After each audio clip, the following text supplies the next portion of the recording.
Bom dia! Esse é um momento de reflexão.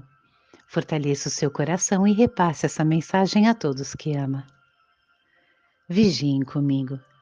Minha alma está numa tristeza de morte. Fiquem aqui e vigiem comigo. Jesus foi um pouco mais adiante, prostrou-se com o rosto por terra e rezou: Meu Pai, se é possível, afaste-se de mim este cálice. Contudo, não seja feito como eu quero, e sim como tu queres. Evangelho de Jesus segundo Mateus, capítulo 26, versículos 38 e 39. Esse foi um dos momentos em que a figura humana de Jesus ficou praticamente escancarada, os instantes que antecederam a sua prisão e morte. Depois da última ceia, Jesus foi com os seus discípulos para o Monte das Oliveiras, situado no lado leste de Jerusalém. Jesus deve ter escolhido esse lugar distante da agitação urbana para se sentir mais ligado a Deus, junto às paisagens calmas, onde estaria pela última vez junto de seus amigos. No momento da maior tensão de sua vida, o amigo Jesus não queria ficar sozinho. Ele buscou o encontro com Deus junto à natureza, mas não dispensou o calor da amizade de seus discípulos. Depois de anunciar a eles tudo o que lhe aconteceria, Jesus sentiu a necessidade de orar. Nada mais compreensível e humano para quem sabia que em poucas horas enfrentaria os mais cruéis sofrimentos físicos e morais que culminariam com a morte dolorosa na cruz. Ali mesmo, no Monte das Oliveiras, Jesus, seguido de Pedro, Tiago e João, dirigiu-se a um local chamado Getsemane, que era um jardim onde o fruto da oliveira era prensado. Narram as escrituras que ele foi tomado de uma tristeza mortal. Era preciso orar, e muito. Caído de joelhos e com o rosto olhando para a terra, Jesus suplicou a Deus: Meu Pai, se é possível, afaste-se de mim este cálice. Contudo, não seja feito como eu quero, e sim como tu queres. Quando terminou a oração, ainda tomado de profunda angústia, Jesus olhou para os discípulos e os encontrou dormindo, o que fez com que ele desabafasse, demonstrando seu desapontamento com os amigos. Vocês não puderam vigiar nem sequer uma hora comigo. Consta do Evangelho que Jesus ainda repetiu a mesma oração mais 2 vezes, e em todas os discípulos dormiram. Momentos depois, Judas chegou acompanhado com uma multidão armada de espadas e paus e a mando dos chefes dos sacerdotes, e Jesus acabou sendo preso. O que nos revela essa passagem tão tensa da vida de Jesus? Muitas coisas, certamente, mas eu gostaria de frisar os aspectos humanos tão marcantes em Jesus, os quais fazem dele o grande amigo de todos nós, pois só alguém que sentiu no corpo e na alma os maiores tormentos que alguém poderia experimentar é que está habilitado a compreender o sofrimento humano, a entender as nossas fragilidades e a oferecer caminhos de superação de nossas dores. Está claro no Evangelho que Jesus sentiu medo ao saber que sua prisão estava próxima, bem como que uma tristeza mortal se apoderou dele. Certamente por saber também que a prisão era apenas o primeiro passo para as grandes dores que se seguiriam até a morte. Quando, de nossa parte, sentimos medo diante dos desafios que nos parecem gigantes demais para serem enfrentados, e quando a tristeza nos envolve nas sombras do fracasso, o amigo Jesus está por perto e atento, compreendendo tudo o que estamos sentindo, pois ele também experimentou o cálice amargo do sofrimento, bebendo-o até a última gota. Jesus foi tão humano que chegou a pedir a Deus por 3 vezes que, sendo possível, aquele cálice de amarguras fosse afastado dele.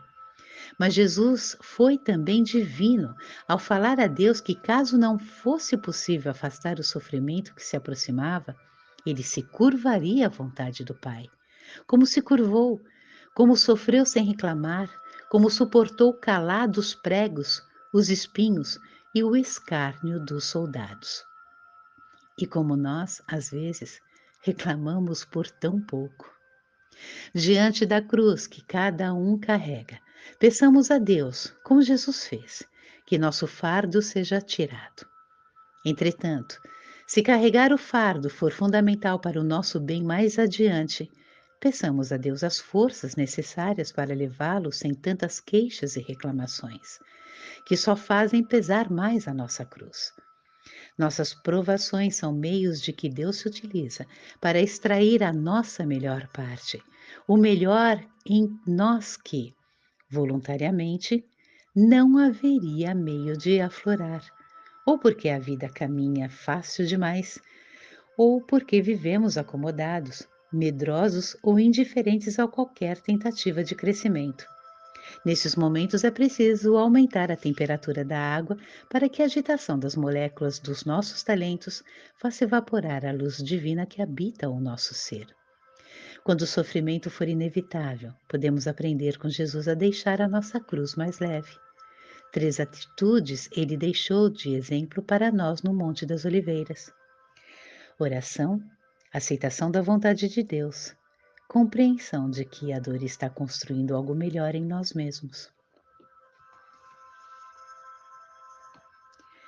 Ainda são poucos os que veem a vida como a verdadeira consequência das escolhas. Sejam elas positivas, nos trazendo paz e alegrias, sejam elas distantes das leis divinas que fazem com que os ajustes nos alcancem. Em ambos os casos, a compreensão se faz fundamental para agradecermos sempre pelas oportunidades, bênçãos, graças que recebemos e pelas atribulações que nos acometem, onde podemos nos fortalecer, mesmo com dificuldade, praticando os exercícios necessários a serem realizados por cada um de nós para aprendermos a lição e evoluirmos. Se nem sempre é como desejamos, acreditemos que é sempre para o que o melhor de nós se desenvolva, e os frutos desses aprendizados são os alimentos da alma que conhecemos como virtudes. Irmãos, a confiança, a fé em Deus e em seus desígnios, os seus planos, é exercício de amor, onde a aceitação é a transformação do nosso ser, nos estimulando a destruição do nosso orgulho, do nosso egoísmo, da nossa vaidade, para entendermos que na vida que hoje vivemos, as consequências presentes e ativas, mesmo que queiramos delas fugir, são edificações para o nosso amanhã. Por isso a importância da conquista da virtude da prudência. Ela nos orienta a deixarmos nas mãos da divindade tudo aquilo que não sabemos como resolver e a realizarmos com humildade e obediência ao Criador os dons que já conquistamos. Sigamos vigilantes os passos do Cristo Jesus e alcançaremos a felicidade com a aceitação da vontade do Pai. Só assim sentiremos paz. Leitura baseada no capítulo intitulado Vigiem Comigo, do livro O Amigo Jesus, de José Carlos de Luca, seguido de um comentário amoroso. Um lindo domingo a todos, na paz do Mestre Jesus.